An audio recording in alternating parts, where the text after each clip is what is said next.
Buenas a todos, pues aquí estamos un nuevo vídeo, pero no voy a hacer ni un unboxing ni una review, ya que quien quiera ver una review de tanto la K1 como la K1 versión 2, donde hicieron cambios en las poleas, ya que metía artefactos, o la K1C, ya los tenéis en el canal. Pues lo que os voy a mostrar aquí es cómo yo he conseguido hacerle root, es decir, desbloquear Clipper para meter funciones mejoradas, editar cosas en los ficheros de configuración, etcétera, ya que Creality no tiene de momento guía para ella. Por eso ya os aviso antes de nada que esto es un poquito avanzado y no me responsabilizo de ningún mal que le pueda generar a vuestra máquina. Ya es cosa de cada uno el seguir esta guía.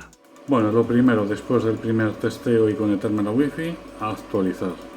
Ya ha terminado de actualizar, vamos aquí al engranaje, bajamos un poquito y veis que nos pone información de la cuenta de root. Tocamos ahí, nos da un aviso de que un descargo de responsabilidad, aceptamos, hay que esperar 20 segundos para poder aceptar esto y ahora que ha terminado ya puedo aceptar. Se activa un acceso root y nos da unos datos que nos van a hacer falta. Veis que es root Creality-2023. Ahora el resto tenemos que ir al ordenador. El ordenador debe de estar en la misma conexión de red que está ya la máquina conectada. Aunque eso sí, ya que estamos aquí también podemos ir a red y así veis en la red a la que estéis conectados cuál sería vuestra IP. En mi caso veis que es la 8.4 para conectarme ahora por SSH y hacer el resto de trabajo para el ruteo.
Y así pues ya terminamos este vídeo teniendo la máquina ruteada. Desde aquí vais a ver que puedo controlar la máquina.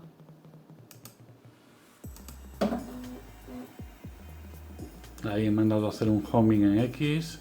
Veis cómo la estamos manejando desde nuestro Mainsail con Clipper desbloqueado. Solo el detallito que ya os he comentado, que esto no se puede salvar de momento. Yo no he conseguido hacerlo. Que es que como la máquina realmente le estamos haciendo pensar que es una K1C, nos aparece por aquí el ventilador de zona y el sensor, pero con el truco de bajar la temperatura mínima, tal como está desconectado, va a medir siempre menos 99, al ponerle menos 200 nunca va a haber problema de que se apague por algún error o similar. Así que nada más, objetivo cumplido, tenemos la máquina roteada y desbloqueada, por lo que ya me despido, nos vemos en el siguiente, un saludo a todos.